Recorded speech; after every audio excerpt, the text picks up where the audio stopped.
Emmanuel খ্রিস্টতে প্রিয় ভাই ও বোনেরা, আজ আমরা যাত্রা পুস্তক ৯ অধ্যায় ১ থেকে ১২ পদের আলোকে গুরুত্বপূর্ণ কিছু শিক্ষা গ্রহণ করব। এই অধ্যায়ে আমরা দেখি ঈশ্বর মোশির মাধ্যমে ফোরনকে আবারও সতর্ক করেন এবং বলেন, আমার প্রজাদের যেতে দাও, যেন তারা আমার সেবা করতে পারে। কিন্তু ফোরন তার একগুঁয়েমি ও কঠিন হৃদয়ের কারণে ঈশ্বরের আদেশ মানতে অস্বীকার করে। ফলে ঈশ্বরের বিচার মিশরের উপর নেমে আসে। প্রথমে পশুদের মাধ্যমে ভয়াবহ মহামারী দেখা দেয় এবং পরে মানুষের শরীরের বেদনাদায়ক ফোঁড়া সৃষ্টি হয়। এসব ঘটনার মাধ্যমে ঈশ্বর তার শক্তি, ন্যায় বিচার এবং সার্বভৌম ক্ষমতা প্রকাশ করেন। এই ঘটনা প্রত্যেককে নিজের হৃদয় পরীক্ষা করতে আহ্বান জানায়।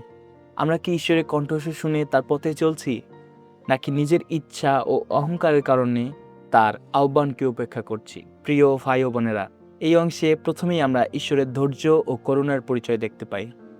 ফোরন বহুবার ঈশ্বরের আদেশ অমান্য করেছিল, কিন্তু ঈশ্বর তাকে সঙ্গে সঙ্গে ধ্বংস করেননি, বরং বারবার তাকে সুযোগ দিয়েছিল যেন সে অনুতপ্ত হয়ে এবং সঠিক পথে ফিরে আসে। এটি আমাদের স্মরণ করিয়ে দেয় যে ঈশ্বর অত্যন্ত ধৈর্যশীল। আজও তিনি আমাদের ভুল, ত্রুটি, দুর্বলতা এবং ব্যর্থতার মাঝেও তার কাছে ফিরে আসার সুযোগ দেয়, কারণ তিনি চান না কেউ হারিয়ে যাক, বরং প্রত্যেককে তার সত্য জানুক এবং পরিত্রাণ লাভ করুন। দ্বিতীয়ত, আমরা দেখি ঈশ্বর তার লোকদের বিশেষভাবে রক্ষা করেন। যখন মিশরের পশুরা মহামারীতে আক্রান্ত হয়েছিল, তখন ইসরায়েলদের পশুগুলো অক্ষত ছিল। এটি কোনো কাকতালীয় ঘটনা ছিল না, বরং ঈশ্বরের সুরক্ষার একটি স্পষ্ট নিদর্শন। এই ঘটনা আমাদের আশ্বস্ত করে যে জীবনের কঠিন সময়ে ঈশ্বর তার সন্তানদের ভুলে যান না।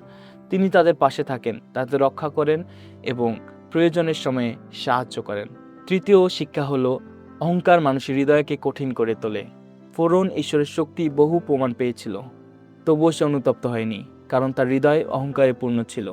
অহংকার মানুষকে এমন অবস্থায় নিয়ে যায় যেখানে তার সত্যকে গ্রহণ করতে চায় না এবং ঈশ্বরের ইচ্ছার পরিবর্তে নিজের ইচ্ছাকে প্রাধান্য দেয়। তাই আমাদের সতর্ক থাকতে হবে যেন অহংকার আমাদের হৃদয়ে স্থান না পায়, বরং বিনয় ও নম্রতার সঙ্গে ঈশ্বরের সামনে চলতে হবে।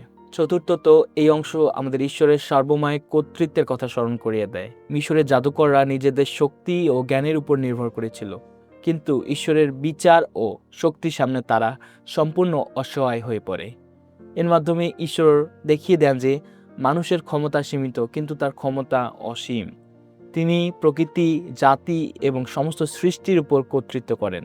তার পরিকল্পনাকে কেউ বাধাগ্রস্ত করতে পারে না এবং তার ইচ্ছার বাইরে কিছুই ঘটে না। সুতরাং প্রিয় ভাই ও বোনেরা, এই অংশ আমাদের আহ্বান জানান যেন আমরা কঠিন হৃদয় না রাখি, বরং ঈশ্বরের বাক্যের প্রতি বাধ্য হই।